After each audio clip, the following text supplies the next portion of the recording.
Good morning. My name is Sue Brown, and today I'm going to be covering the cardiovascular system. Most all the information that I will cover in this lecture can be found in Mosby's Guide to the Physical Examination. So if you would like to follow me with your book, feel free to. So at any rate, let's go ahead and get started. This lecture will cover a quick review of the structures of the heart, the cardiac cycle, the electrical activity, infants and children's circulation, covering pregnant women, older adults, basic heart sounds, EKG heart sounds, heart murmurs, rhythm disturbances, and cardiac issues in special populations. And finally, the last little section will cover a little bit on heart diseases of the different age groups. Let's get started with the structures of the heart first. Let's see, go to the next slide. The first thing you'd want to note is the location of the heart, and it's located behind the sternum, between the second and sixth intercostal space. It is similar to that of a pine cone. The broad base is located in the upper position in the chest, and the narrow apex located in the lower position. The body shape can affect the location of the heart. For example, a tall, thin person's heart will be more vertical and centrally located heart, whereas a person that is stocky and short will have a heart located more horizontally. Pregnancy is another example of a heart being displaced horizontally. As the uterus takes up more space in the abdomen, it will push up the diaphragm and move the heart more horizontal in the chest. So its location will change a little bit. So your PMI may move.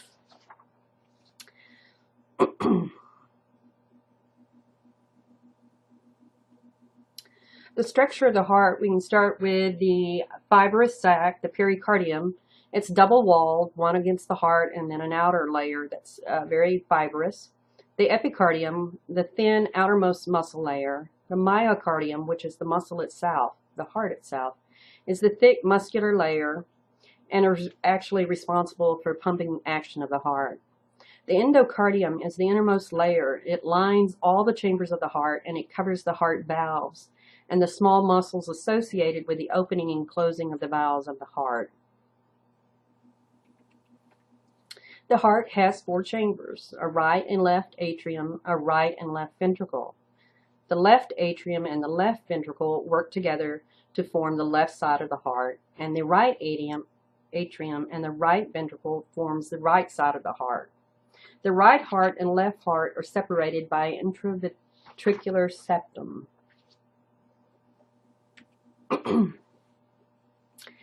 The four heart chambers, the upper atriums are small, thin-walled reservoirs for blood returning to the heart from the veins, and the left and right ventricles are large, thick wall chambers responsible for pumping blood throughout the body. So in some ways you can look at the left side of the heart responsible for systemic circulation, and the right side of the heart more responsible for the pulmonary system.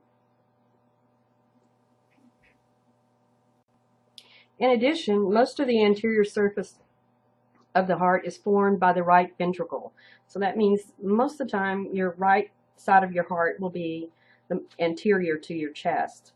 The left ventricle is positioned behind the right, but extends anteriorly, forming the left border of the right heart. Its contractions and thrust results in apical impulse, usually felt in the fifth intercostal space at the mid-clavicular line. The structures of the heart. The four chambers of the heart are connected by two sets of valves. You have your atrioventricular valves, which is your tricuspid, and your mitral valve, which is unique valve in all of these because it only has two leaves. The rest are three-leafed. Your semilunar valves, which is your aortic and pulmonic.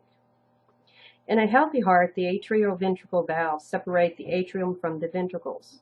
The tricuspid separates the right atrium from the right ventricle. The mitral valve separates the left atrium from the left ventricle. When the atria contracts, these valves open, allowing blood to flow into the ventricles. When the ventricles contract, these valves snap shut, preventing blood from flowing backwards into the atria. The pulmonary valves separate the right ventricle from the pulmonary artery. The aortic valve lies between the left ventricle and the aorta. Contraction of the ventricle opens the semilunar valves, causing blood to rush into the pulmonary arteries and aorta. When the ventricles relax, the valves shut, closing off any backward flow into the ventricles.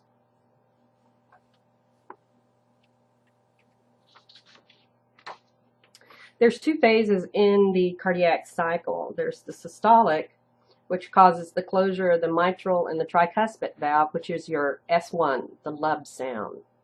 And then you have your diastolic. It's the closure of the aortic and pulmonic valves, which is an S2, your dub sounds. A2 is sometimes with your atria, your aorta, you will hear a sound, and you may hear that in your S2 split, and we'll talk about it a little bit more. But it can be split, your S2, into an A2, which is you're hearing your aortic valve close, and then a P2, which is your pulmonic valve closure. Rapid filling of these ventricles can cause an S3 sound. Atrial contraction can cause an S4 sound. And I'm just going to go over that a little bit again. As the systolic begins, ventricular contraction rises the pressure in the ventricle and forces the mitral and tricuspid valves to close.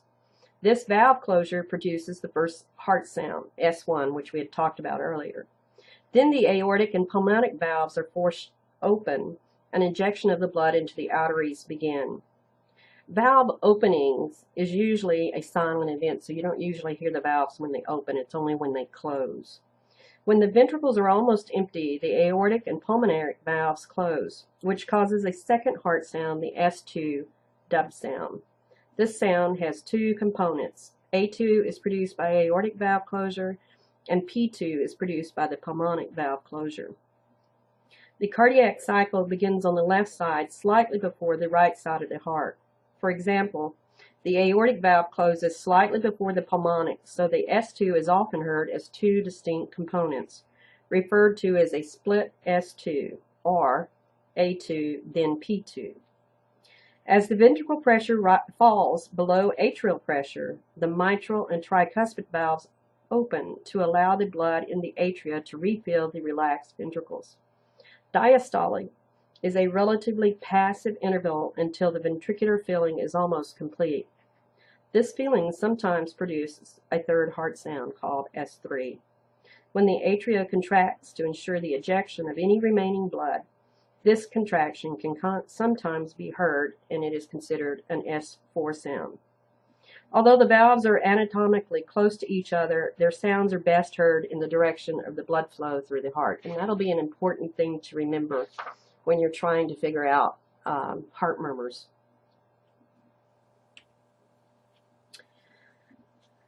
The heart is kind of unique in that it has its own intrinsic electrical conduction system that enables it to contract and pump blood throughout the body.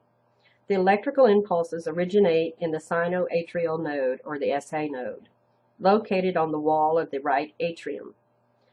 The electrical impulse then travels to the atrioventricle AV node. The AV node then passes down the bundle of his to the apex, and the electrical current that proceeds toward the base of the heart. The EKG is the recording of the electrical activity of the heart during the cardiac cycle. EKG records two basic events: depolarization, which is the spread of stimuli through the heart muscle, and repolarization, which is the return of the stimulant heart muscle to a resting state. The major waves on the EKG are: you have your P wave, and it is the spread of the stimulus through the atrium. It is atrial depolarization that you see on the EKG. The PR interval is the time from the initial stimulus of the atria to the initial stimulation of the ventricles. The QRS complexes is the spread of the stimulus through the ventricles. It's ventricle depolarization.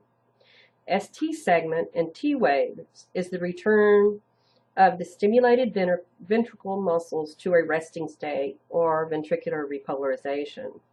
Sometimes you'll have a UA, but not always. It's a small deflection, sometimes seen just after the T wave. The QT interval is the time lapse from the onset of ventricular depolarization until the completion of the ventricular repolarizations. Sometimes the EKG is used, especially 12 lead, to help identify some pathological changes in the EKG. And you see down here I have your PR interval is 0.12 to 0.20 seconds. And any longer than that, then you may be having some type of block going on, and you may need to investigate that a little bit longer. But each of these are significant. A wide QRS may indicate that there may be some problems with your ventricles repolarizing correctly. And prolonged QT intervals could also be something that could be a problem. So the measurements of these intervals are important to know. A shortened QT interval, for example, can be caused by hypercalcemia. Some drugs can cause that. Quinidine, I think, can. Hyperkalemia, certain genetic abnormalities can also be a problem. Prolonged QT intervals can be caused by hypocalcemia, some drugs, certain drugs, and again, some genetic abnormalities. People with prolonged QT intervals could be at risk for ventricular tachyarrhythmias and maybe even sudden death. A flattened or inverted T wave could indicate coronary ischemia, hypokalemia, left ventricular hypertrophy, digitoxin, toxicity, and again, some types of drugs can cause a problem. Elevated ST segments can indicate an acute myocardial infarction in some cases. A T wave, a wide QRS or prolonged PR-QT intervals can also indicate hyperkalemia. The prominent U wave, which you don't see very often, could be hypokalemia, hypercalcemia, or hyperthyroidism. And again, like I said, any kind of deviation from these normal intervals, you'll want to investigate. Is it caused by the drugs that we're giving or prescribing, or is it a genetic problem, or is there something wrong with their electrolytes? So that's one area you'd always want to be concerned about.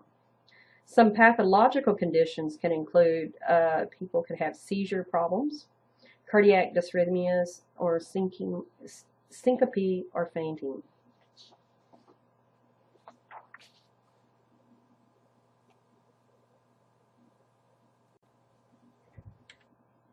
Now we're going to talk a little bit about the circulation of some special population, and what better place to start than with fetal circulation. In the fetal circulation, the blood doesn't go through the lungs and then back to the left ventricle and then out to the systemic vascular system. Instead, the blood flows from the right atrium into the left atrium via the foramen ovale. That's located, I got the FO, if you'll see that on the chart there. And then the right ventricle pumps blood through the patent ductus arteriosus, and that is the DA that you see up there, rather than into the lungs. So the lungs are kind of a bypass until the first breath that the infant takes after birth.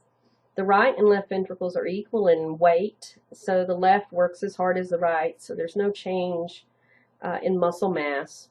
And because both pump into the systemic circulation, they're not really like an adult heart.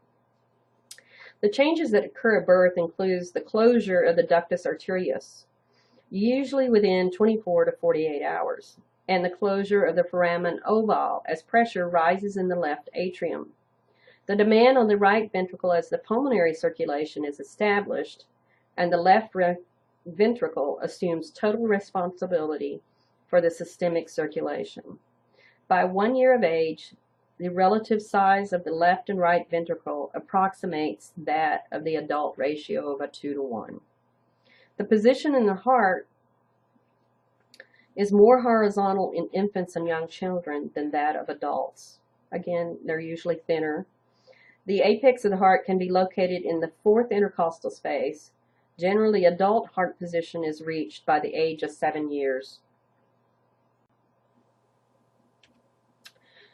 Let's take just a moment to look at pregnant women. Maternal blood flow volume can increase by as much as 40 to 50% in a single pregnancy and up to 70% in a twins pregnancy. So you're talking a lot of blood coming on board with pregnancy. The left ventricle in the heart, because of the extra blood flow, is going to have to increase in wall thickness and mass. Cardiac output is also going to increase. You've got heart pumping stronger, and you also have more blood to circulate. The cardiac output is increased by 30 to 40% over its pre-pregnancy state by the 25th or 32 weeks of gestation. Cardiac output returns to pre-pregnancy level about 2 to 6 weeks after delivery. And let's look at the older adult population also. The heart size decreases with age. The left ventricle wall thickens and the valves tend to become more fibrosed and calcified. Heart rate slows, stroke volume decreases, and cardiac output during exercise may decline by 30 to 40%. Endocardium thickens, well, that's the inside of the heart. While it can affect the heart valves, it can end up causing problems with your valves in the older adult. The myocardium becomes less elastic and more rigid. Therefore, response to stress and increased O2 sufficiency. Tachycardia in this population is poorly tolerated. EKG changes occurs secondary to cellular alteration to fibrosis within the conduction system. Common EKG changes include a first-degree blocks, AV blocks, bundle branch blocks, ST and T-wave abnormalities, and even atrial fib. What we want to do when we start talking to a person about their cardiac system, we're going to do an evaluation where we're going to take, for example, evaluation of chest pain. We're going to want to know, how was the onset? We're going to use our old cards here. Was the onset sudden, gradual, or vague onset? Location, exactly where is the pain? Does it radiate down the arms, to the left arm, both arms, to the neck, teeth, jaws, or scapula? Duration, how long did it last? What was the length of the episode or the problem? Did it cycle in nature?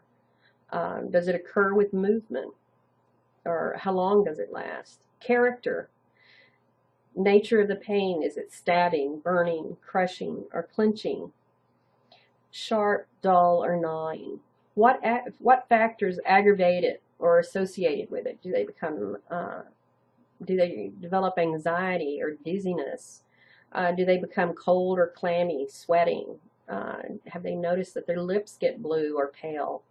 Is there sweating or edema, or do they become nauseated and start vomiting?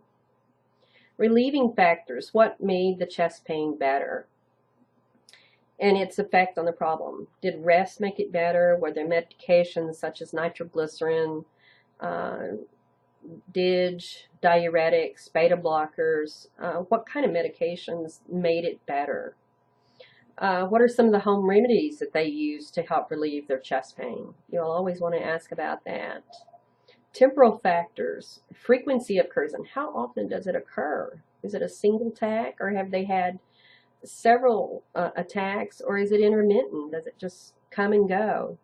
Have them describe a typical attack and how it has changed, or has it changed over time? The severity of the symptoms. Have them rate their pain on a pain scale of 0 to 10. Does it affect their lifestyle or their work performance? Are they able to go to work? Is the patient taking any prophylactic medications such as penicillin, warfarin, or maybe a calcium channel blocker? That might give you a clue as to some of the problems that they've had in the past. Responses to questions about each of these symptoms or conditions provide clues for individualizing the physical examination and developing a diagnostic evaluation appropriate for a particular patient. History of the present illness. This section contains a detailed description of the problem. It includes the description of all the symptoms that may be related to the chief concern, and it describes problems chronological, dating the events and symptoms. So you want to have them go back in time and tell them when they first started. When describing the present illness, it is important for the examiner to record the absence of certain symptoms commonly associated with a particular area or symptoms involved. Like if you're thinking that they may be having an MI, but then they say when they move their arm, that's when the pain occurred. You would want to make sure that you include that in your notes because that's kind of atypical of maybe of a cardiac chest pain problem. Also inquire about anyone in the household with the same problem. If somebody else has had chest pain and it turned out to be nothing more than maybe some pleurisy that they were having, maybe he's having some pleurisy also. Inquire, have they been exposed to any type of infection or toxic agents? If more than one problem is presented, address each problem in a separate paragraph. So if he complains of a GI problem and chest pain, you want to make sure that you address both separately. The OCART helps to make sure that all characteristics of the problems are described in the history of a present illness, which I know y'all have already covered that before in another section. Next, we're going to cover related history associated with the present history. Does the person have fatigue? Are they unable to maintain their usual activities? Are they going to bed earlier than they have been in the past? Associated symptoms may include dyspnea on exertion, chest pain, palpitation, orthopnea.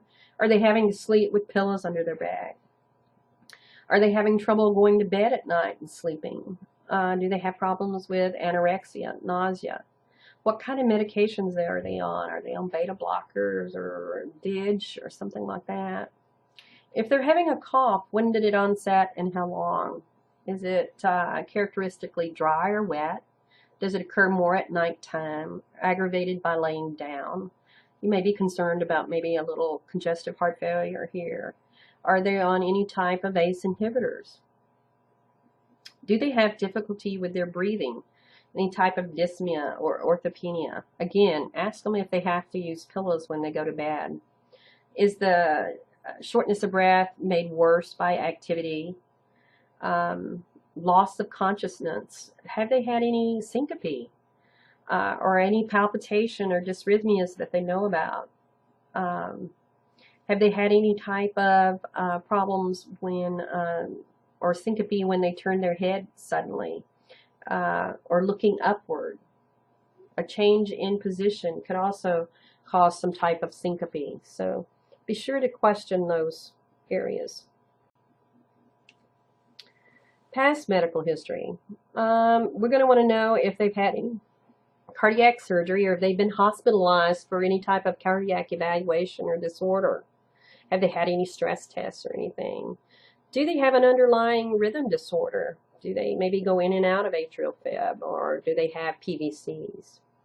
Have they have a history of any acute rheumatic fever, unexplained fever, swollen joints, inflamed rheumatoid, St. Vitus dance, abdomen pain, skin rashes, or any type of nodules? They could be having rheumatic fever.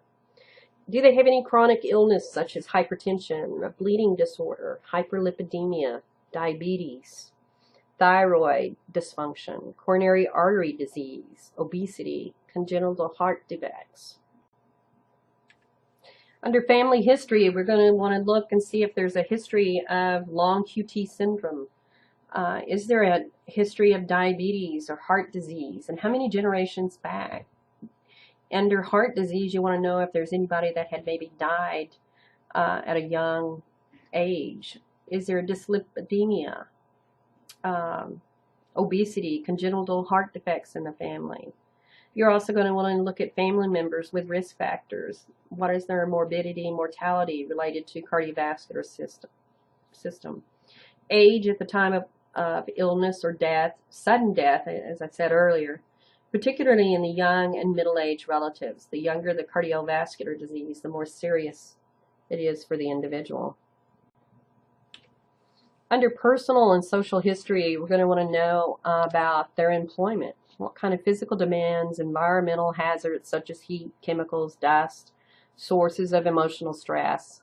Or do they smoke? How many years of smoking? How many packs per day? Do they have a diet high in fat and salt, maybe causing hypertension and hyperlipidemia? What is their nutritional status? Are they obese, or are they way underweight? Has there been any recent weight loss or gain? Do they consume alcohol? How much, how often, and the duration of the intake? Again, the hypercholesteremia. Relaxation. Do they do anything to help them relax? Do they have hobbies that they partake? And if they do, how often? Do they exercise routinely, or do they ever exercise? Personality types. You do have some types that seem to be more predisposed to cardiac problems, such as those that are intense and compulsive behaviors. Are people with feelings of hostility or negative emotions. They're pessimistic. They have a pessimistic attitude. Or someone who fails to share emotions. What is their sexual activity? Do they have more than one partner? Do they use illegal drugs? Here's the same thing just about, only it's put in a little graph, a chart.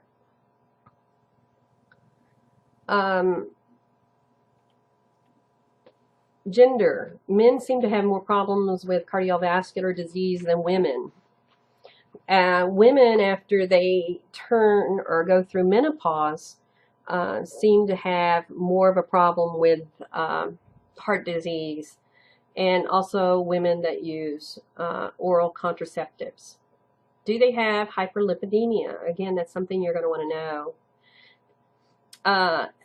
Elevated stress levels or stress hormones. Do they smoke? Do they have diabetes? Again, what type of personality are they? Are they seem to be negative people with hostile attitudes? Are they compulsive? Are they very intense? Or do they live a sedentary lifestyle without much exercise? And obesity. What is their dietary habits? Is it full of salt and fat? Again, you're going to want to look at the risk factors of family history, diabetes, hyperlipidemia, hypertension, or sudden death in young adults. Again, all of these are risk factors for heart disease that you'll want to explore with your patient. We're going to look at cardiac diseases or cardiac issues in special population. Maybe not diseases. They may be having, again, we talked about infancies, maybe. There are some valve problems, or the arterius ductus maybe not have closed. But you're going to be assessing infants. You're going to see, you're going to ask the mother, do they tire easily during feeding? Are they not able to complete the amount of formula that they're supposed to complete in a certain amount of time? Do they, breathing gets more rapid, or do they defecate when they're nursing?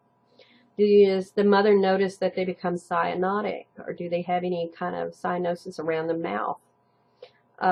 Or maybe this could be noticed when the baby is crying or the infant is crying. Is the weight gain expected? Is the baby gaining weight like it should? Again, all of these are indicators that maybe something is going on with the heart. The knee-chest position, you'll see that they are more comfortable in resting with their knees to their chest. Even little children, toddlers, may also do that. What was the mother's health during pregnancy? Was she, did she have an unexplained fever, or did she take drugs during that time? You want to explore all of these, and again, explore why the baby is having these kind of problems, or the infant's having these type of problems. In children, you may notice children tiring during play before other children of the same age. They're not able to keep up with other children. They're not able to run or climb or do things that other children their age are able to do. They may not want to go out and play. They may just feel tired. They may take naps longer than expected. Again, we talked about the knees to chest. They may like to squat instead of sit when playing or watching television. They may have frequent headaches or nosebleeds or unexplained joint pain or unexplained fever. They're not maybe keeping up with their growth pattern. Their height and weight may be under. They may be behind in their physical and cognitive development also.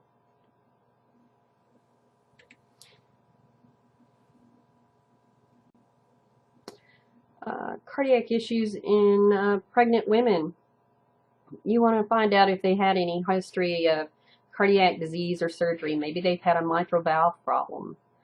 Do they have problems or a history of fainting or dizziness when they stand up? Indication of heart disease during pregnancy includes that they become more and more dyspneic. Instead of getting better. They may also become orthopenic also, and this may be more apparent during the nighttime. They may go to bed, but then sometime during the night they become very short of breath. They may have hemoptysis, or they may have syncope with exertion and chest pain related to effort or emotion. Again, all of these you'd want to do more investigation on. Older adults, and that's where you're going to see a lot of your cardiac issues. Common symptoms of cardiovascular disorder in the older adult will be confusion, dizziness, blackouts. They could have syncope, palpitations, cough and wheezes, hemoptysis. They can complain of shortness of breath, chest pain, chest tightness, impotency, fatigue, and leg edema. If heart disease has been diagnosed, what are the drugs' reaction? They could end up with too much potassium if they're on, certain types of drugs, spirulactones and stuff like that. Or they may end up with potassium depletion, and that could be due to your Lasix that would cause weakness, fatigue, muscle cramps, and dysrhythmia. Much of the same thing as too much potassium. They could be digitoxic, which they would end up with anorexia, nausea, vomiting, diarrhea, headaches, confusion, dysarrhythmia, and the halo or the yellow vision. Does this heart disease interfere with their activities of daily living? The ability of the patient and family to cope with this condition? Is it a perceived or actual problems? Do they have orthostatic hypotension? May need to reevaluate their plan of care. Here we're just going to kind of look at the different characteristics of chest pain, and it's part in a way to help you figure out how to do your differential. Anginal pain, you suspect that they're going to have substernal pain provoked by effort, emotions, eating. The pain is usually relieved by rest and nitroglycerin. It's sometimes accompanied by diaphoresis. A pleural problem is precipitated by breathing or coughing, usually described as sharp, knife-like. Presented during respiration, it's worse during inhalation sometimes. Absent when breathing is held, so that's a big clue as to it may be pleural. Esophageal, burning, substernal, occasionally radiating to the shoulder, the back of the shoulder. Nocturnal occurrence when they lay down. It usually occurs more often then when they're laying flat.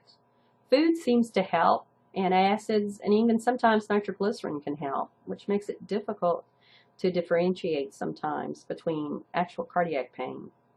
Peptic ulcers is almost always infradiaphragmatic and epigastric. It usually occurs at nighttime, and daytime attacks are usually relieved by food. It's unrelated to any type of activity, such as, jogging or work or anything like that. Biliary, usually under the right scapulary, prolonged in duration, often occurring after eating. And biliary, you look at gallstones and something like that will cause that kind of pain. Arthritis and bursitis usually lasts for hours. There's local tenderness. They can even have that around the sternum or the ribs, and it is usually worse with activity. Cervical, it's associated with injury. It can be provoked by activity. It persists after activity. It's painful on palpation and or movement. And it's upper spine. The musculoskeletal chest, sometimes it's intensified or provoked by movement, especially if you're breathing, particularly twisting, bending, long-lasting, often associated with focal tenderness. And again, that's along the chest, maybe along the sternum you would want to palpate.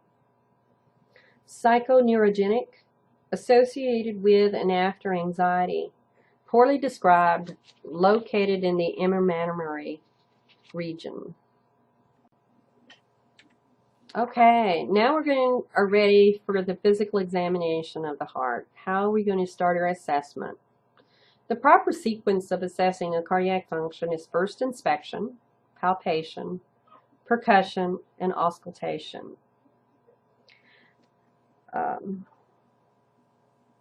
Findings from other systems can also be helpful in assessing the cardiovascular system, such as if someone has a barrel chest or a pectoris deformity. Is there fundoscopic changes that would indicate that maybe they have hypertension? Ascites or pitting edema in the lower extremities could also be an indicator of probably poor cardiac problems. Is there abdominal aortic bruits?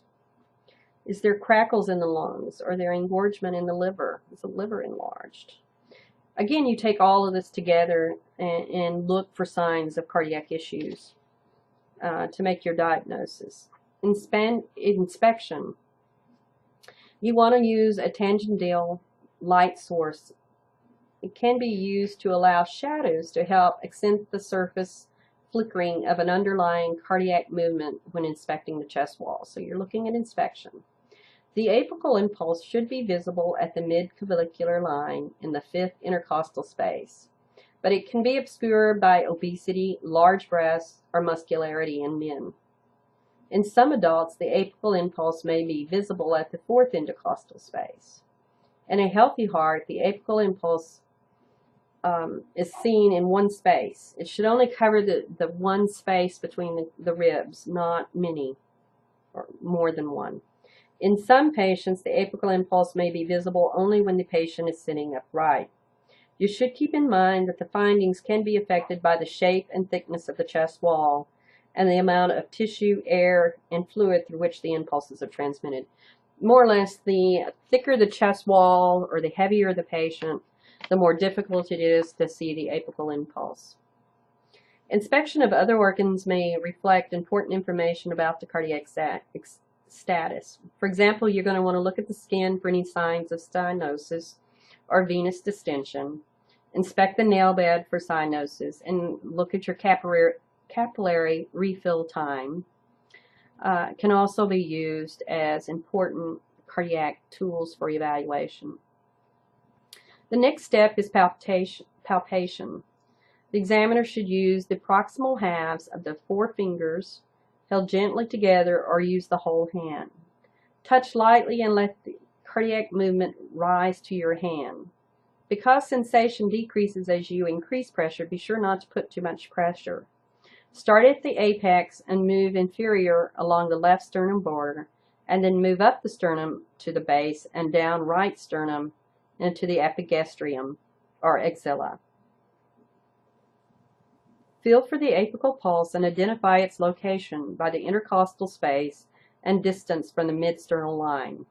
Determine the width of the area, which is usually felt when it is felt. Usually it is palpated within a small radius, no more than 1 centimeter. The impulse is usually gentle and brief. If it is more vigorous than expected, characterize it as a heave or a lift. And in many adults, you may not be able to feel the apical impulse because of the thickness, again, of the chest wall. Negative findings include an apical impulse that is more forceful and widely distributed. Again, it's over that 1 centimeter length. It feels systolic or is displaced laterally and downward. It may indicate increased cardiac output or left ventricular hypertrophy. So instead of in the mid-clavicular line, it may be pressed more toward the sternum, and then you have to be worried about the left ventricular hypertrophy. A lift along the left sternum border may be cause for right ventricular hypertrophy. A loss of thrust may be related to an overlying fluid or air or to the displacement beneath the sternum. So, again, a problem. A fine palpable rushing vibration over the base of the heart, which is in the pulmonic or aorta section of the right or left second intercostal space, may indicate turbulence of an expected blood flow related to a defect in the closure of one of the semilunar valves. Pulmonary hypertension or atrial septal defect.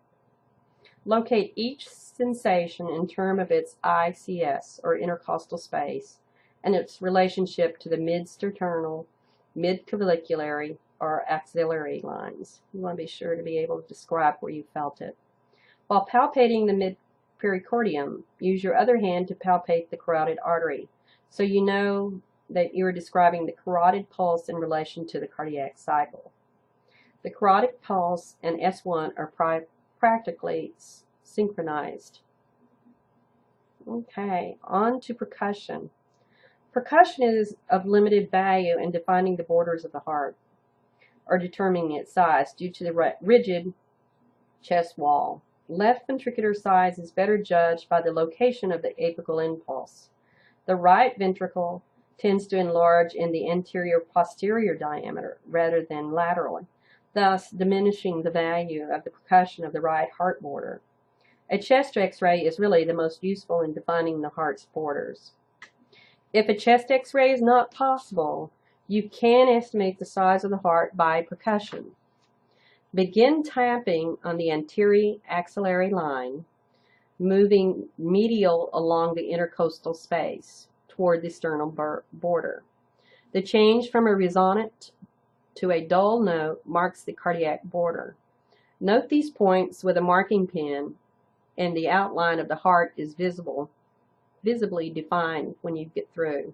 When percussing the right cardiac border, one does not note a change in rhodocin until the right sternal border is encountered. The heart border is only found if it extends beyond the sternal border. So if it's on the other side and you can hear it on the other side, then there may be some problems with that. Auscultation. Before you start to auscultate, be sure the stethoscope is warm before placing it on the patient's chest, because shivering and movement can increase adventitious sounds. The room should be as quiet as possible. Because sound is transmitted into the direction of the blood flow, specific heart sounds are best heard in areas where the blood flow after it passes through the valve, and that's a very important concept to remember. Approach each of the precordial areas in a systematic sequence that is comfortable for you. So it's however you decide you want to start listening. And working your way from base to apex or apex to base, it really doesn't matter. Just get in the habit of making sure that you check every sign, every where mitral valves or where your valves are located. Auscultation should be performed in each of the 5 cardiac areas using the diaphragm first, then the bell of the stethoscope. Use firm pressure with the diaphragm and light pressure with the bell. The 5 areas are the aortic valve area, which is located in the second right intercostal space at the right sternum border, the pulmonic valve area, second left intercostal space and left sternal border, second pulmonic area, or what we call Erb's point, located in the third left intercostal space at the left sternal border, the tricuspid area, fourth left intercostal space along the left sternal border, and the mitral area at the apex of the heart in the 5th intercostal space at the mid-clavicular line. Assess for rate and rhythm of the heart at one oscillatory site where the tones are easily heard. Note the site. If the cardiac rhythm is irregular, compare the beats per minute over the heart with the number of beats per radial pulse. Note any deficits. Instruct the patient to breathe normally and then to hold his breath in expiration. Listen for S1 while you palpate the carotid pulse. S1 makes the beginning of systole. S1 coincides with the rise of the carotid pulse. Note the intensity, any variation, and the effect of respiratory system. The effects of the respiration and any splitting of S1. S2 marks the initiation of diastole. Listening for any extra sounds or murmurs. Instruct the patient to inhale deeply. Listen closely for S2. It is best heard in the pulmonic area. There's a lot of information there. I'm going to talk a little bit more about S1, the lub sound. And again, it occurs from the closure of the AV valve, indicating the beginning of systole, and best heard toward the apex, where it's usually louder than S2. Any asynchrony between the closure of the mitral and tricuspid valve. Mitral valve closes before the tricuspid, again because the left side closes a little bit before the right side of the heart. Exit, usually heard as one sound, S1. If the asynchrony is more marked than usual, the sound may be split and is best heard in the tricuspid area. Again, because you're listening for that tricuspid.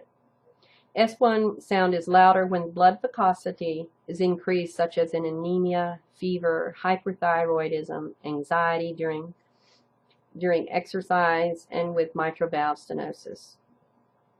The S2 dub sound is the result of the closure of the semilunar valves. It indicates the end of systole and is best heard in the aortic and pulmonary area. S2 is actually two sounds that merge during expiration. The closure of the aortic valve, which is A2, contributes to most of the sound of S2. During inspiration, pulmonic valve closure, P2, occurs slightly later than S2. Two distinct components.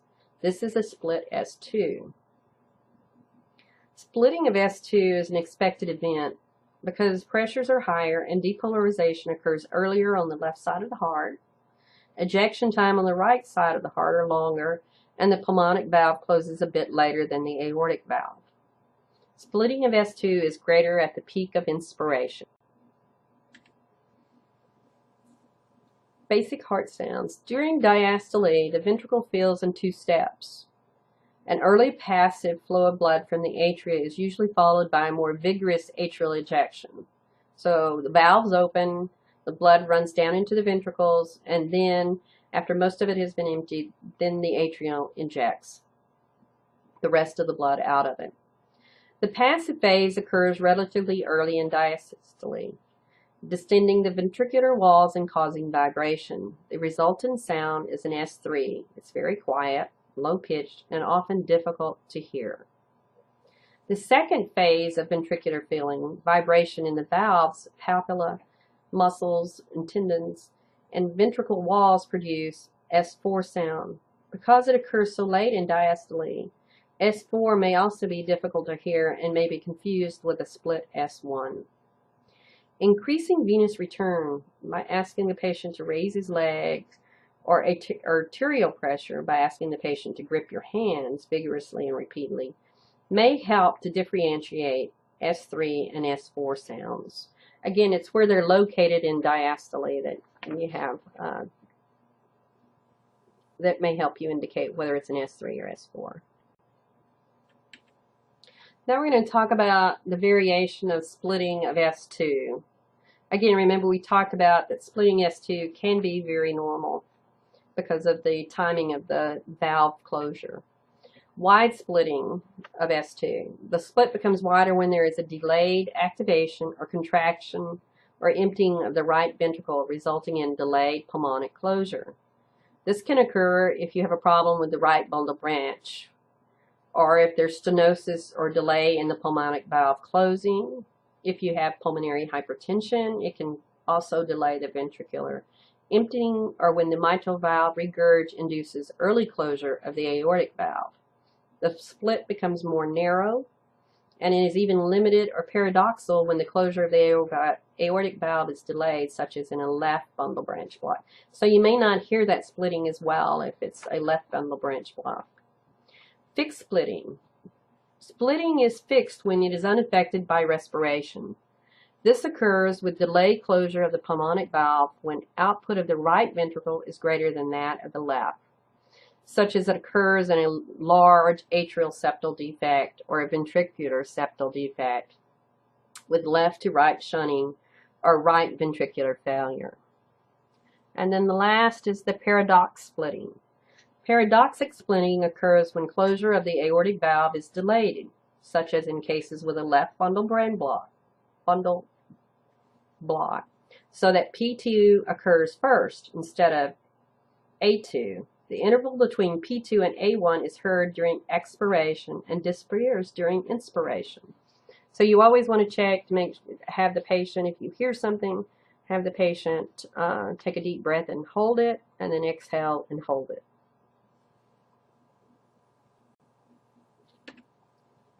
Extra heart sounds. There's a pericardial friction rub that occurs with inflammation of the pericardial sac. It is caused by roughening of the parietal and visceral surface, which produces a rubbing sound audible through the stethoscope. Once you hear it, you know that you've heard it. The rub can sound machine-like and is present in both the systolic and diastolic cycle. The other, where you may hear another extra heart sound, is a prostatic aortic valve causing a sound in early systole. The intensity of the sound depends on the type of material used for prosthetics. Animal tissue is quieter and may even be silent, whereas if you have a mechanical valve, it's going to be much easier to hear. In this next section, we're going to cover heart murmurs. And we're going to look at what causes some heart murmurs. You can have valvular defects, again, maybe older adults due to calcification of the valves. You can have high output demands. You can have structural defects, such as congenital problems, diminished strength of the myocardial contraction, such as in people with congestive heart failure or MIs. You can have vigorous left ventricular ejections, and you can have obstructive disease. And then the last murmurs we may talk about are called innocent murmurs. And those are still murmurs. We call them still murmurs, and most often heard in children. Heart murmurs are prolonged extra sounds heard during systole or diastole. They often indicate a problem. Murmurs are caused by some disruption of blood over the valves or out of the heart. Disease valves, a common cause of murmurs, either do not open or do not close well. When the leaflets are thickened and the passage narrow, forward blood flow is restricted, such as in stenosis. When the valve leaflets, which are intended to fit together snugly, loses their competencies, the slack opening allows backward flow to the blood, which is regurgitation. The discovery of a heart murmur requires careful assessment. Although some murmurs are benign, others represent a pathological process. Therefore, additional testing is often mandatory before a murmur is dismissed as benign.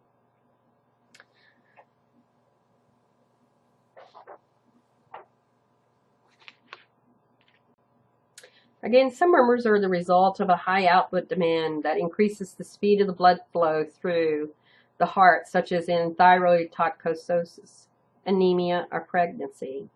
Structural defects, either congenital or acquired, that allow blood flow through the inappropriate pathways, such as in defects in the myocardial septum. And you also have the diminished strength of the myocardial contraction that could contribute to a murmur. Altered blood flow in the major vessels near the heart can also affect it. Valvular defects, as I said, maybe the leaflets are not fitting closely together. Vigorous left ventricular ejection may not be allowing the valves to close correctly. Obstructive disease, such as in cervical arthritis, such as arteriocarotid arteries, or hyperplasia, or arthritis. Arteritis, not arthritis, arteritis. Innocent murmurs, many murmurs, particularly in children, adolescents, and maybe even in young athletes, have no apparent cause, and so they're called still murmurs, which is named after the physician who described them.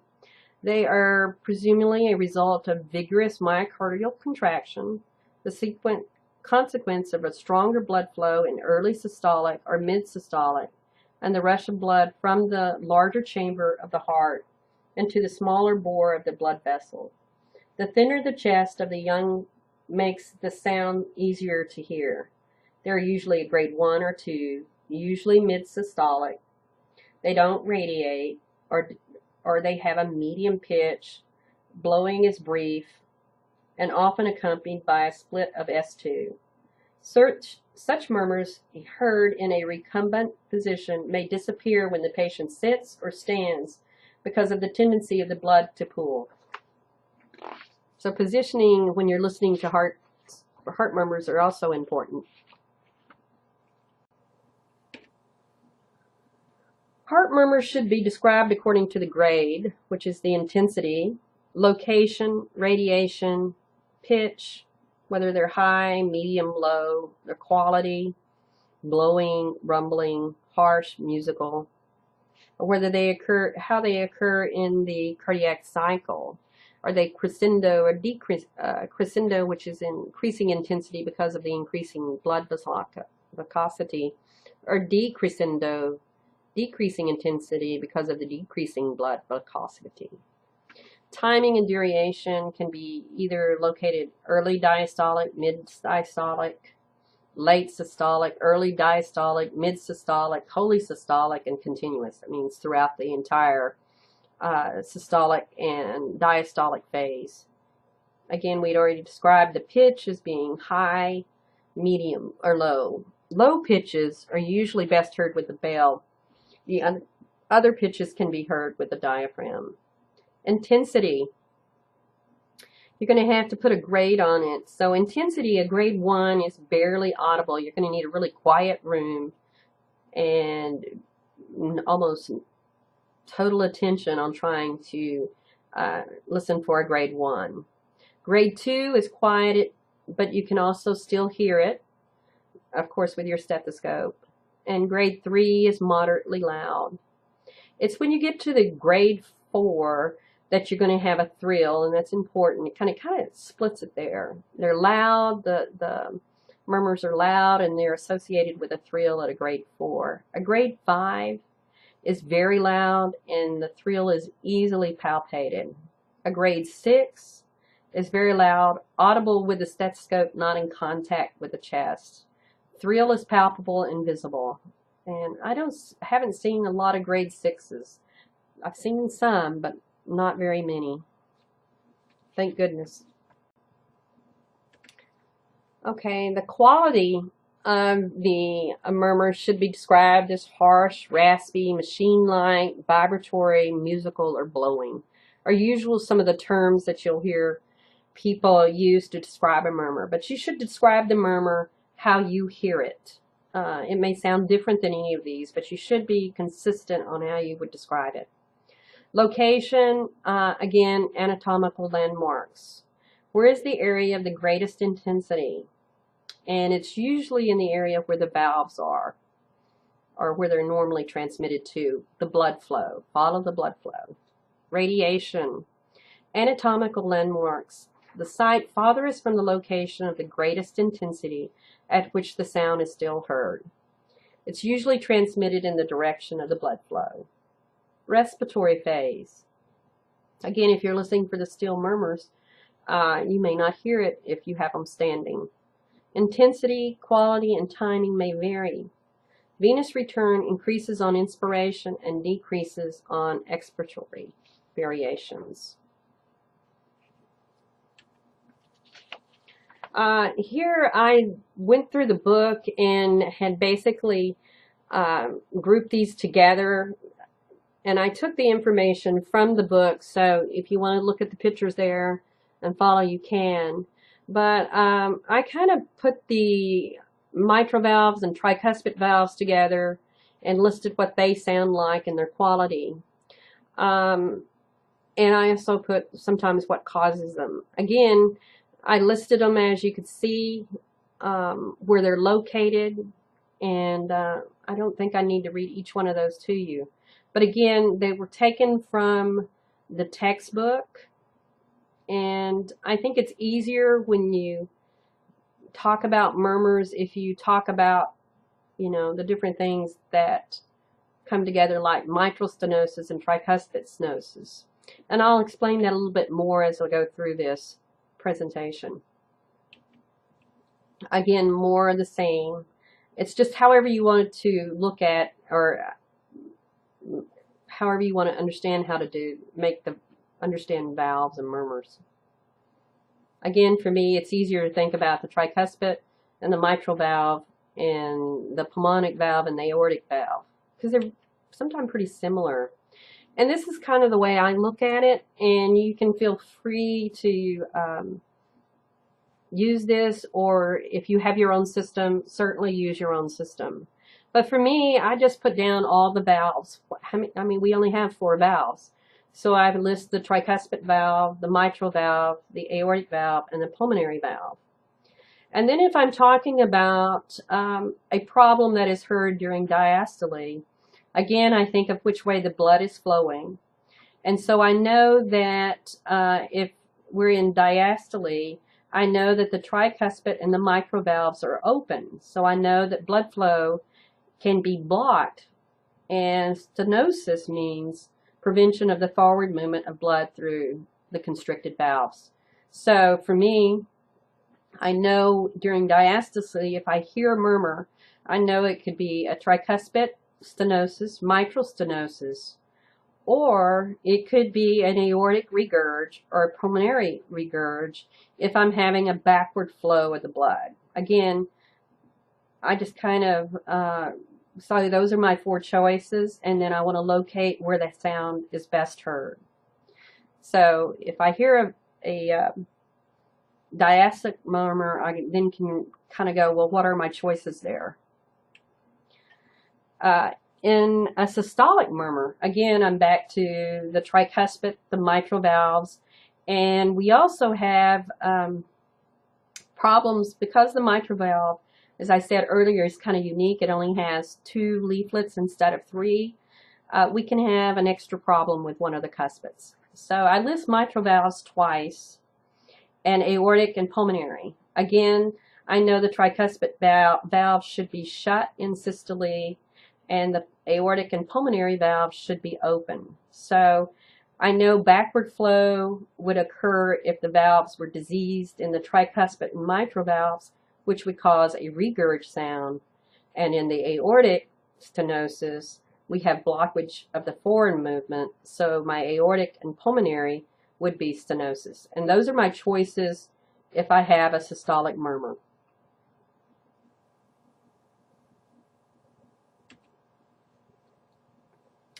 Then I want to look at the timing of the murmur, and the easiest way for me to try to decide if I have a systolic murmur or a diastolic murmur is that I like to listen to the heart sounds or listen to the murmur and check its timing. And I put my hand on the carotid artery, and when I feel that upward movement of blood flow, I know the ventricles are contracting and the aortic and pulmonary valves are open, and so that could be a problem.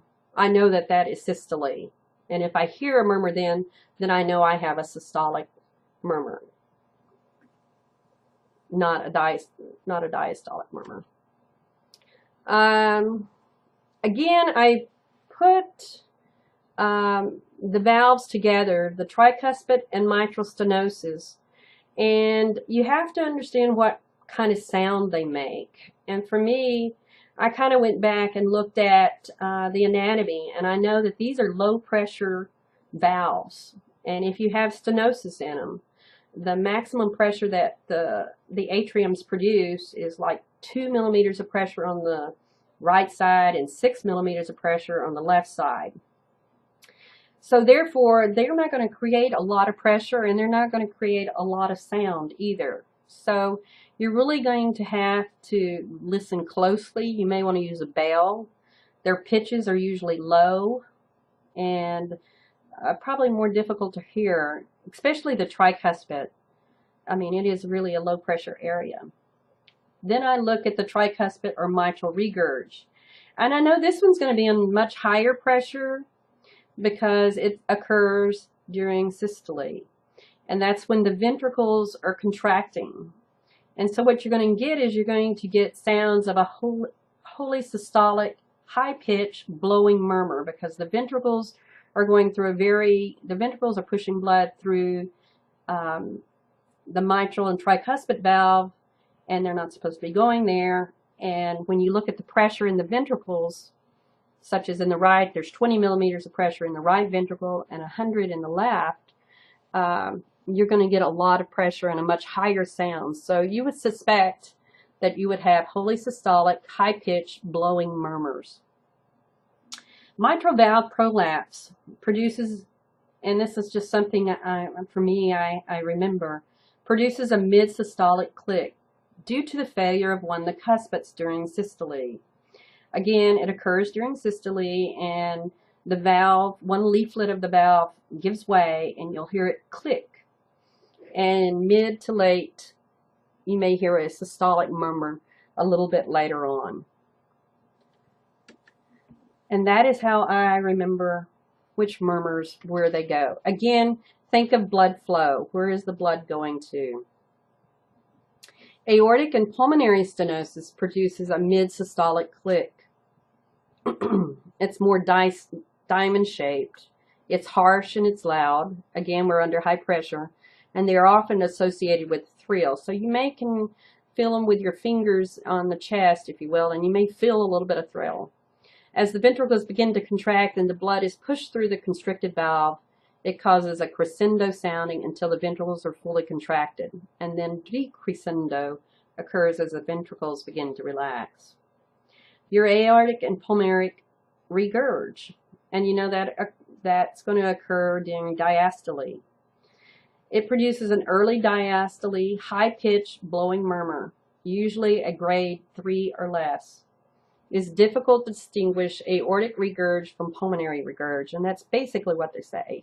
It's really hard to tell which occurs between them.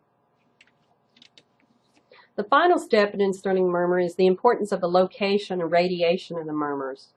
Again, this offers you a clue as to where the identity of the murmur is. For example, a mitral valve regurg is best heard in the apex and can radiate to the axilla. So if you think about the location of the mitral valve, it would make sense that it would radiate to the axilla because it's the closest valve to that area. Location, the greatest area, well, let me back up a minute. Your aorta will also, if you palpate it, it tends to kind of go up the neck. So you kind of expect to feel the radiation going up the neck. The area of the greatest intensity is usually the area in which the valve sounds are normally transmitted. You can always go there. Where do you hear it the loudest? It takes time to locate it. The radiation is the site farthest from the autonomic landmarks, or the greatest intensity, which the sound is still heard. Sound is usually transmitted in the direction of the blood flow. So again, you have to think about diastole, systole, which valves are a problem. Other techniques that you can use to help you to identify the murmurs. Standing or Valsalva maneuvers will help decrease venous return and decrease left ventricular filling, resulting in an increase in loudness of murmurs or hypertrophic cardiopathy. Hand grips or squatting will increase systemic vascular resistance and increase afterload and decrease the loudness of a murmur. Left lateral position and exercise will allow the mitral valve stenosis to be more pronounced. Exercise and standing with mitral valve prolapse and will increase the sound of the murmur. So if you want to make it a little bit louder, have them exercise. Inhalation will increase the chest negative pressure, which will increase pulmonary circulation, thereby prolonging ejection time. This technique is used to detect murmurs originating in the right side of the heart. So you're then faced with, is it a tricuspid problem or pulmonary problem or murmur? So these are some techniques you can use to kind of help you differentiate which type of murmur you're looking at or you're hearing.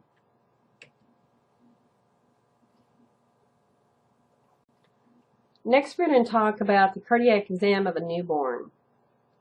What are different about the newborn than it would be for an adult? What's interesting in the newborn, that in heart failure, the infant may actually have liver enlargement before their lungs are involved.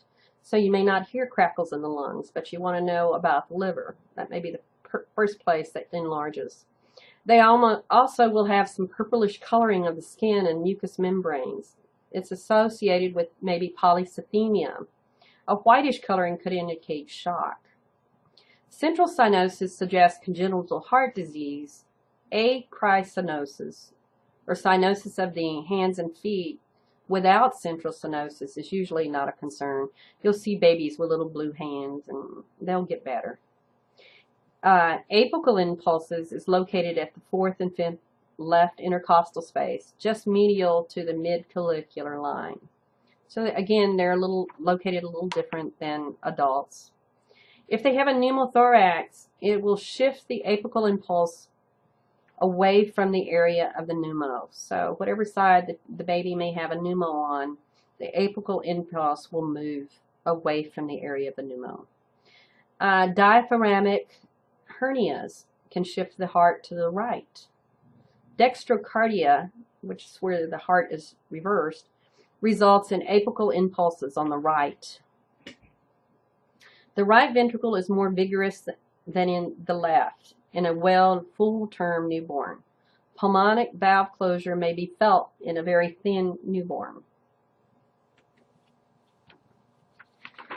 An examination of the newborn presents several challenges because of the immediate changes from fetal to systemic and pulmonary circulation. Examine the heart within the first 24 hours of life, and again about 2 or 3 days after birth. And this usually occurs, they'll listen to them in the heart, and then when they leave, they'll listen to them in the hospital, I should say. And then when they leave, they may need follow-up with their primary physician if there's a problem been identified. Complete evaluation of a heart function includes examination of skin, lungs, liver. Infants with right-sided congestive heart failure have large, firm livers with the inferior edges as much as 5 to 6 centimeters below the right costal margin. Unlike adults, this finding may precede that of pulmonary crackles. In the newborn, murmurs are common until about the 48 hours of age. Most are innocent, caused by the transition from fetal to pulmonic circulation.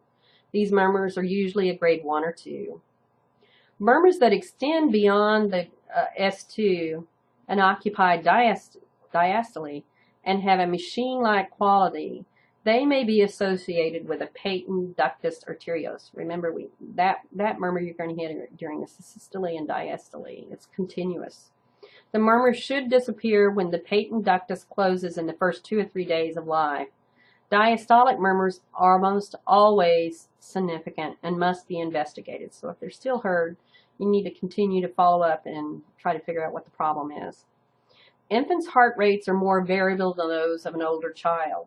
Eating, sleeping, and waking can change the rate considerable. This variation is greatest at birth and even more pronounced in premature infants.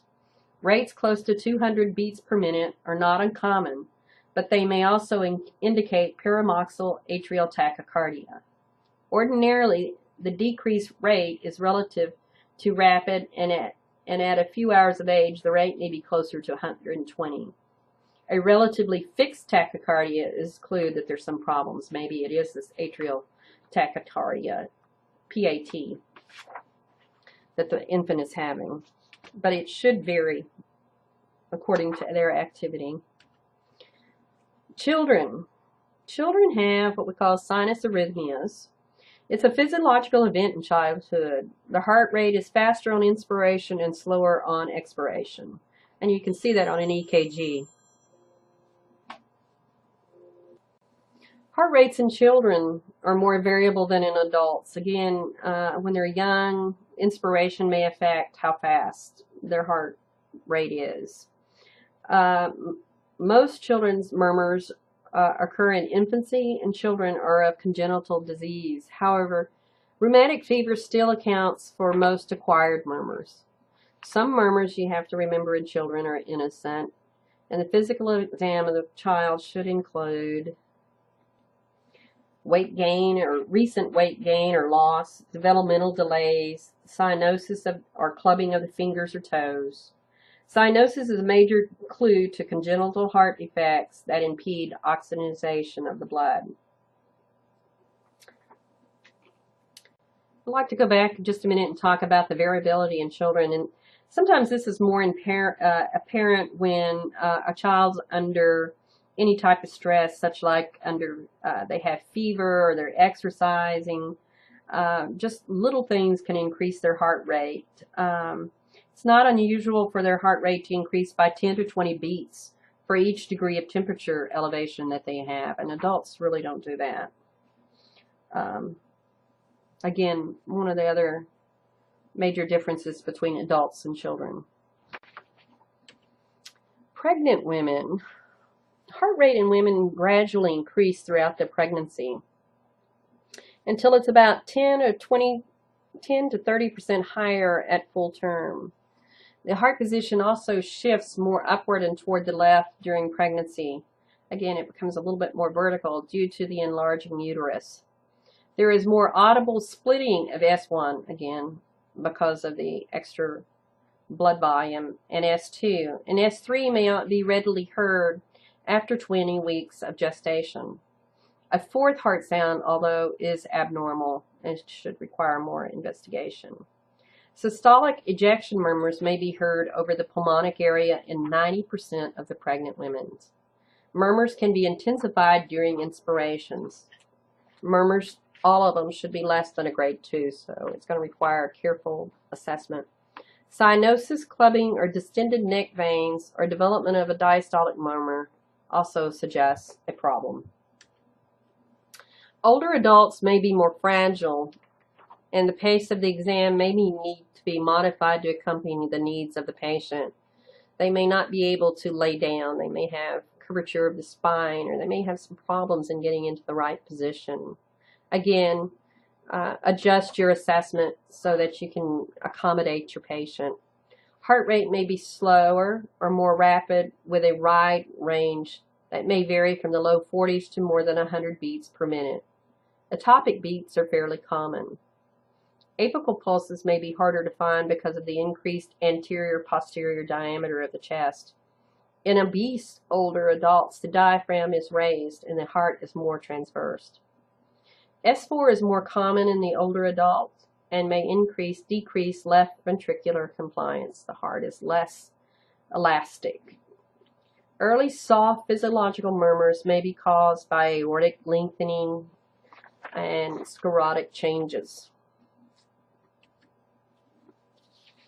Subjective data in infants. We're going to talk about the triology of Fallot for cardiac defects, and they're all listed right here. And again, we're going to talk about subjective data when you're looking at an infant that has this problem.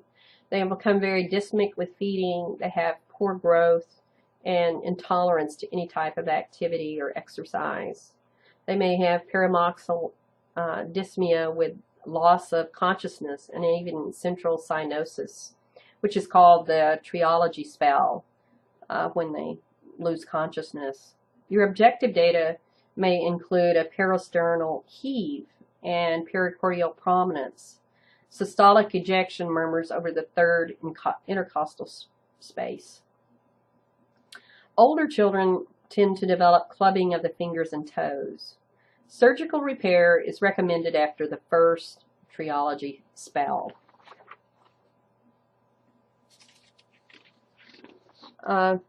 Physiological significant number to 30 to 50% of small defects close. Ventricular septal defects. It's a significant number, 30 to 50% of the small defects that occurred close spontaneous during the first 2 years of life. Subjective data would include recurrent respiratory infections. Patient may keep coming back in and with respiratory problems. If a large VSD, they may have rapid breathing, poor growth, chronic symptoms of CHF. Objective data. The arterial pulse is small. A wholly systolic murmur, often loud, coarse, high-pitched, and best heard over the left sternal border and apical area. A distinct lift along the left sternal border and apical area. A small defect causes a loud murmur and more easily felt thrill than the large one.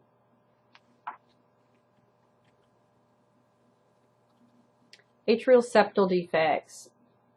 Subjective data when assessing the patient, they could be asymptomatic and may not know until they reach adulthood. Heart failure rarely occurs in children but can often occur in adults. Objective data would include a diamond-shaped systolic ejection murmur, often loud, high-pitched, and harsh, heard over the pulmonic area. Systolic thrill may be felt over the areas of the murmur along with a palpable peristernal thrust. S2 may be widely split. If the thrust radiates to the back, it is more significant. A patent ductus arteriosus. Pathology: blood flows through the ductus during systole and diastole, increasing pressure of the pulmonary circulation and consequently workload of the right ventricle. Subjective data: small shunts can be asymptomatic. A large one can cause dyspnea on exertion. Infants tend to have poor weight gain, diaphoresis during feeding.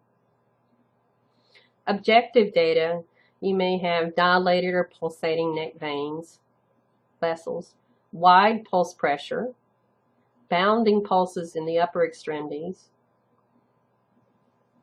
or bounding, harsh, loud, continuous murmur heard in the first to third intercostal space and lower sternal border with a machine-like quality.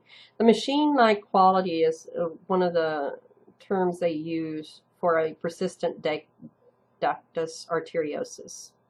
Murmurs are usually unaltered by postural change, unlike murmurs of venous hums.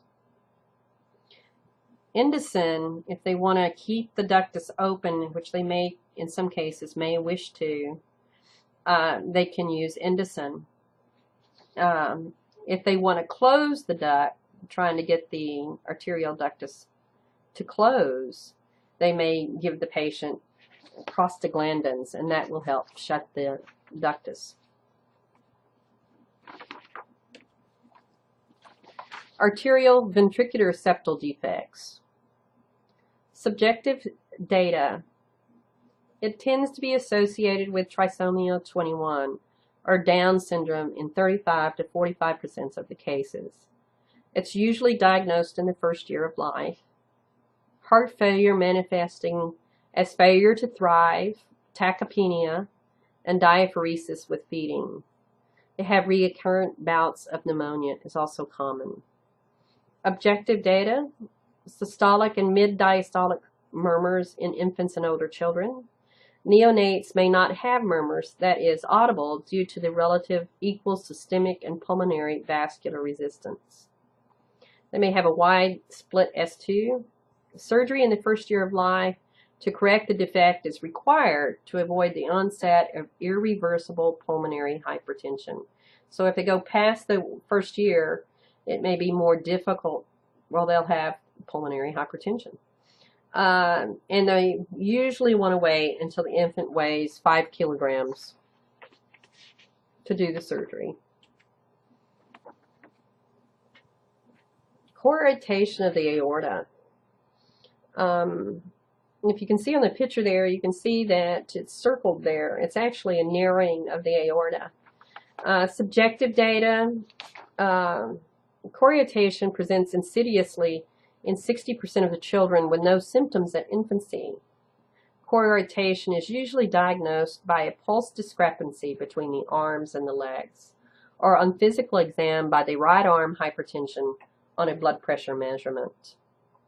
Objective data, you may have a blowing systolic murmur in the back or left axilla, decreased blood pressure in the lower extremities, so if you took the blood pressure down there it would be lower, hypertension in the upper extremities, diminished pulses in the lower extremities, and you can actually see the figure 3 on an x-ray, and that's another way they can diagnose it.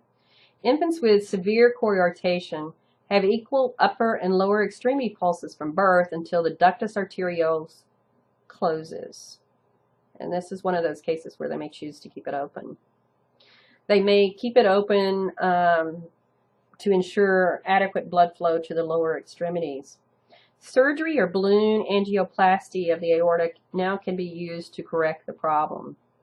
Children with a choriotation corrected after the age of 5 years are at increased risk for systemic hypertension and myocardial dysfunction, even with successful surgery. So again, this is another one of those cases where they have an age limit on it, and 5 years is, they want to get it fixed before the child is 5 years old. We're going to talk a little bit in this section on rheumatic fever. It still remains a major cause of mortality and morbidity in developing countries that suffer from poverty, overcrowding, and poor access to health care. Even in developing countries, rheumatic fever has not been entirely eradicated. The overall incidence in the United States is less than 1 per 100,000. Rheumatic fever is an autoimmune disease that may occur after a group A B hemolytic streptococcal throat infection that causes inflammatory lesions in the connective tissue, especially that of the heart, joints, blood vessels, and subcutaneous tissue. The peak age of risk in the United States is 5 to 15 years. The Jones criteria, or the revised Jones criteria, is used for diagnosis of the rheumatic fever. 2 majors or 1 major, you can see them listed up there, major and minor. 2 majors or 1 minor and 2 minor manifestations, plus supporting evidence of streptococcal infections, are needed for the diagnosis of rheumatic fever. Rheumatic fever may result in serious cardiac valvular involvement of the mitral aortic valve. The tricuspid and pulmonic are not often affected. Affected valves will become stenotic and have regurgent. Children between the ages of 5 to 15 years of age are most commonly affected.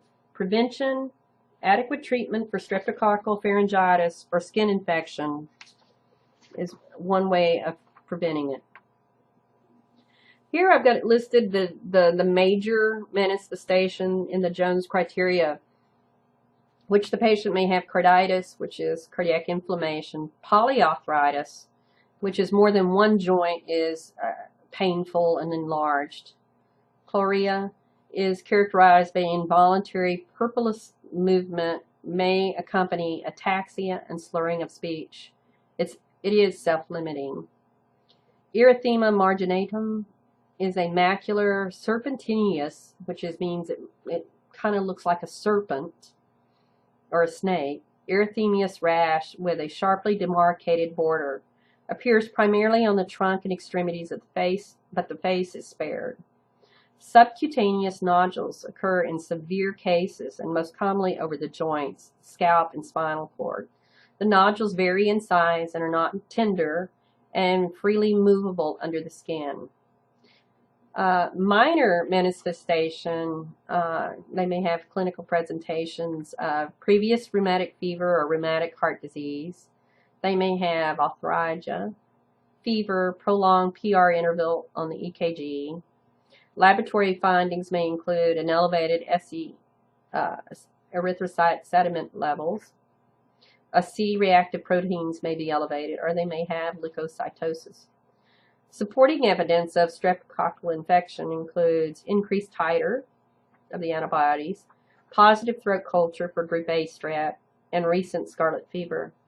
Again, the presence of two majors or one major with two minor manifestations suggests a high probability of acute rheumatic fever if it is supported with the preceding group A strep infection. Patients may present with fever, with inflamed joints, swelling. They may have a rash. They may have aimless jerking movements, which is your St. Vitus dance or your chorea. Small painless nodules underneath the skin. They may have chest pain, palpitation. They may be fatigued, short of breath. Objective data could include murmurs of the mitral regurg or aortic insufficiency, cardiomegaly, friction rubs of pericarditis, and CHF. An interesting disease of childhood, which is really a bad one, is Kawasaki disease. It was first noted in Japan, and it was named after the doctor, or in Asia, or in, well, actually, it was more Asian and native Pacific Islanders. And it was named after the doctor Kawasaki, who discovered it. Kawasaki disease is a condition causing inflammation of the walls of the small and medium-sized arteries throughout the body. And this also includes the coronary arteries, which makes it very serious. Also called mucocutaneous lymph node syndrome, because it affects the lymph nodes, skin, and mucous membranes. Frequently affects infants and children under 5 years of age.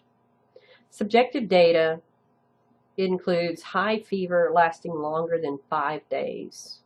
And I mean high fevers. Conjunctivis bilateral, but it doesn't have any exudate. They have a strawberry tongue with a white coating on the tongue or prominent papilla. They have little lumps on their tongue. Cervical lymphedema, usually unilateral, maybe on one side or the other. Erythema of the palms of the hands and soles of the feet. Their skin will be peeling off their hands and the soles of the feet. Joint pain and swelling, irritability, and tachycardia. Diagnosis is usually made on the basis of the patient having most of these classical symptoms, but there can be variations in it. One of the biggest fears with this disease is that the patient or the child may develop coronary artery aneurysms because, again, it attacks the walls of the vessels.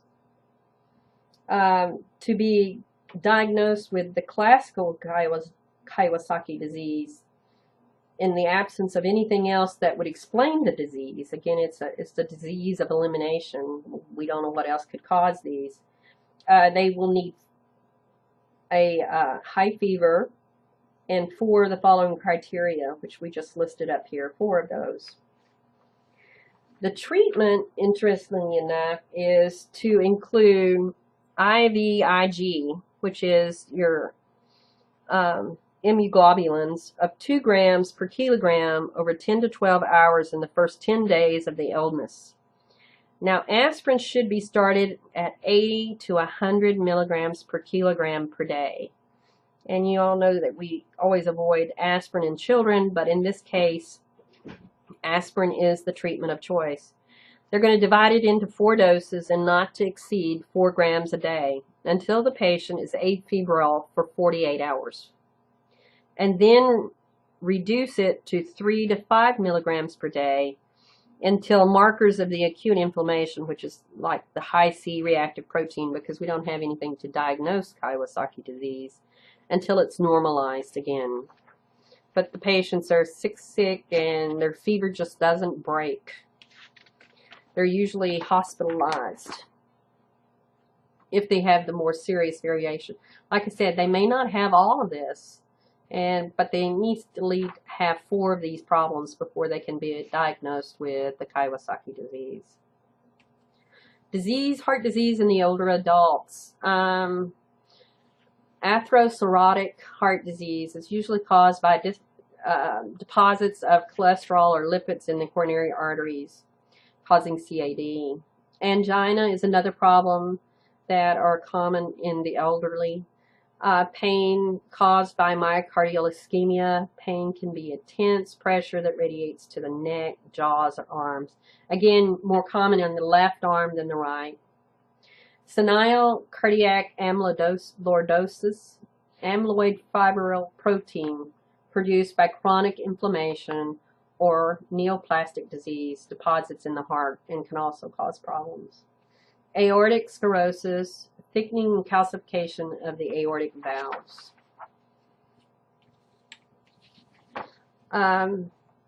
Again, most all of this information is taken from your Seidel Mosby book, and you can read it pretty much or follow along with the PowerPoint, however you would like to do that. But again, thank you for your time. And if you need any help, please email me, Sue Brown, and I'll be glad to answer any of your questions.